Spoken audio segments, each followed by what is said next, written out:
students, how are you all? Welcome to Standard 7th. आज की हमारी कविता नंबर 10 इसका नाम है सुर के पद। ये पद महाकवि सूरदास जी द्वारा लिखे गए हैं। उनका जन्म रुनकता नामक गांव में सन 1478 में पंडित रामदास के घर में हुआ था। कुछ विद्वान सिही नामक स्थान को सूरदास का जन्म स्थान मानते हैं। सूरदास जी वल्लभाचार्य के शिष्य थे। वे मथुरा के गऊ घाट पर श्रीनाथ जी के मंदिर में रहते थे। सूरदास जी का निधन सन 1583 में गोवर्धन के पास पारसोलिन नामक गांव में हुआ था। सूरदास जी ने लगभग 1.25 लाख पदों की रचना की थी। इनके 3 प्रसिद्ध ग्रंथ उपलब्ध है, सुरसागर, सुर सारावली और साहित्य लहरी। सूरदास ने अपनी इन रचनाओं में श्री कृष्ण के विविध लीलाओं का वर्णन किया है। काव्य परिचय देख ले। प्रस्तुत काव्य पद सुर के पद में सूरदास जी ने श्री कृष्ण की बाल लीलाओं से संबंधित पद लिखे हैं। इन पदों में कवि ने बाल कृष्ण के जीवन की अनेक लीलाओं का सुंदर चित्रण किया है। ये पद ब्रज भाषा के अद्वितीय कवि और श्री कृष्ण के अनन्य भक्त सूरदास जी द्वारा रचित है। तो चलो आओ देखें सुर के पद। जसुमती मन अभिलाष करे, कब मेरो लाल घुटु रवनी रंगे। कब धरती पग दवेक धरे, कब दवे दांत दूध के देखो। कब तो तरे मुख बचन जरे, कब नंद ही बाबा कही बोले। कब जननी कही मोही ररे, कब मेरो अंचरा गही मोहन।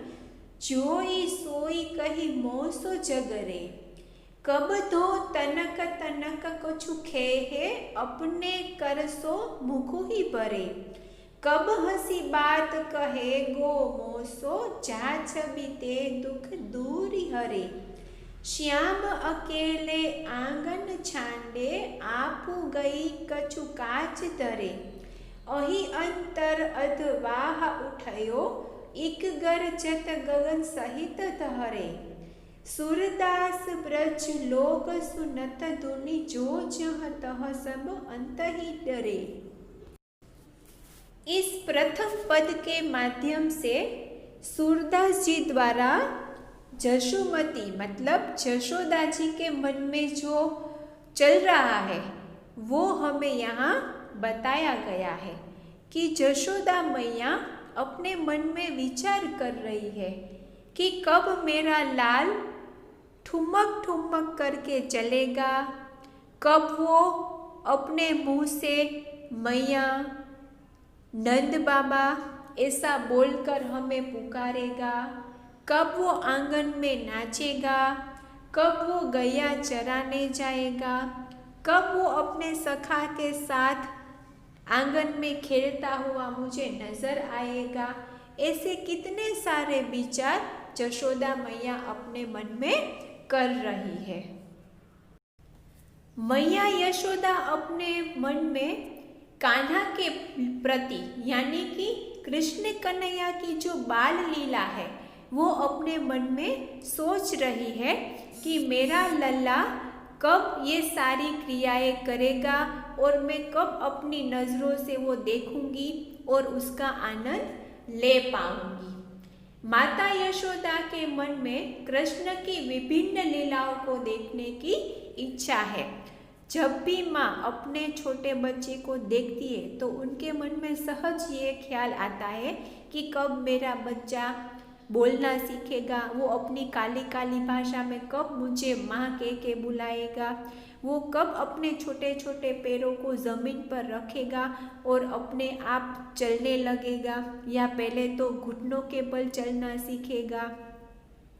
ऐसी सारी इच्छाएं जो एक माँ के मातृत्व के हृदय में उत्पन्न होती है, वो भी यशोदा मैया के मन में भी आ रही है और वो सारी इच्छाएं अपने मन में ला रही है। वे चाहती है कि मैं अपने लाल को घुटनों के बल चलते हुए देखूं। मैया यशोदा मन में सोच रही है कि मेरा लल्ला कब इतना बड़ा होगा कि वो घुटनों के बल अपने आप चलना सीखेगा, और ये क्रिया करते मैं लल्लन को यानी कि कृष्ण कन्हैया को कब देखूंगी। कब मेरा लाल अपने दोनों पग धरती पर रखेगा। अपनी माँ को ऐसा है कि मेरा बच्चा जल्दी बड़ा हो जाए, वो जल्दी जल्दी घुटनों के बल चलने लगे, फिर अपने आप अपने पैरों पर चलने लगे। तो ये भी सहज सारी क्रियाएं मैया यशोदा के मन में भी चल रही है और ये सोच रही है कि मेरा लल्ला, मेरा कान्हा, मेरा किशन कन्हैया कब धरती पर अपने दोनों पर रखेगा और कब वो चलना सीखेगा। कब उसके दूध के 2 दांत दिखेंगे और कब वह तोतली भाषा में बोलेगा।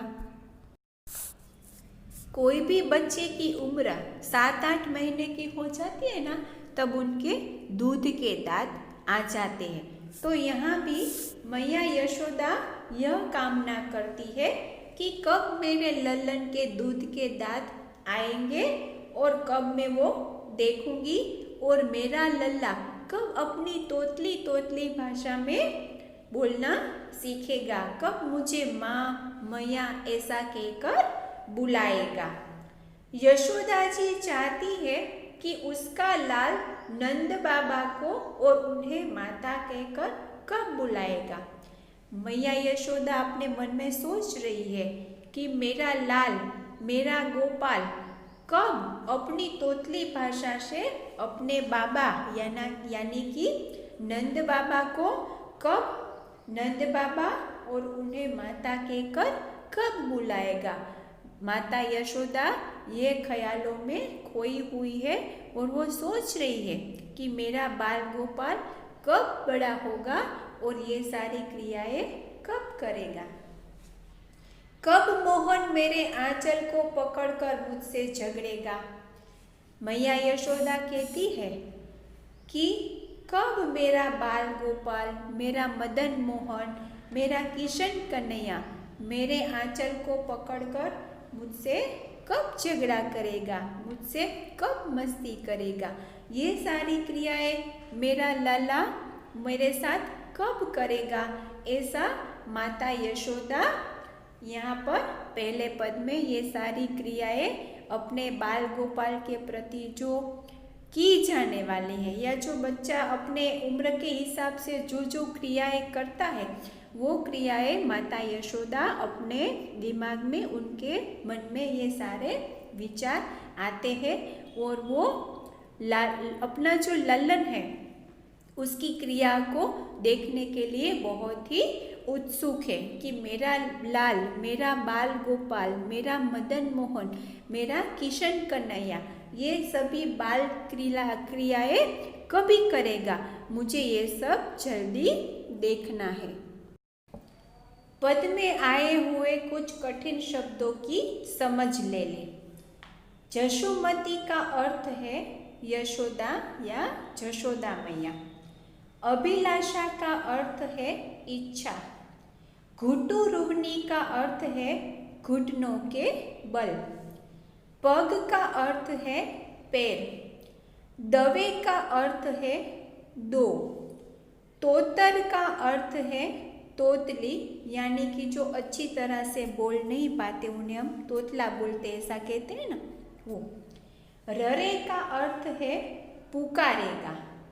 अंचरा का अर्थ है आंचल। लेहो का अर्थ है लूंगा, एहो का अर्थ है आऊंगा, सुरभि का अर्थ है सुरभि या गाय, पैपान का अर्थ है दुग्धपान, बेनी का अर्थ है चोटी, गुहेहो का अर्थ है गुहाऊंगा, हवेहो का अर्थ है बनूंगा, दुल्हैया का अर्थ है दुल्हन, सौ का अर्थ है सौगंध या शपथ, कुटिल का अर्थ है हंसी मजाक करने वाला, अंधवाह का अर्थ है बवंडर, बाल कृष्ण को मारने के लिए तृणावर्त नामक राक्षस आंधी बवंडर बनकर आया था, जिससे ब्रजवासी भयभीत हो गए थे। कृष्ण ने उसे गले लगाकर गला घोंटकर मार दिया था। तनक तनक का अर्थ है छोटे छोटे, रिजावत का अर्थ है खुश होते हैं, काजरी का अर्थ है काली,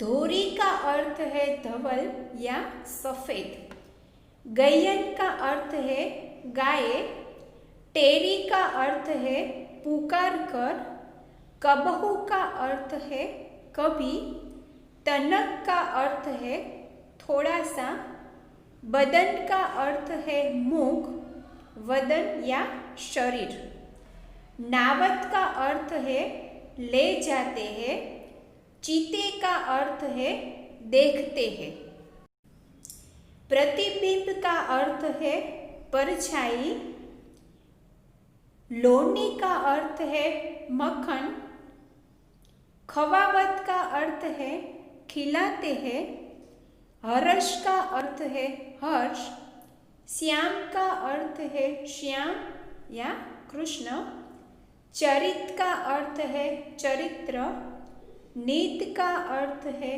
रोज, भावत का अर्थ है अच्छा लगता है या अच्छा लगना।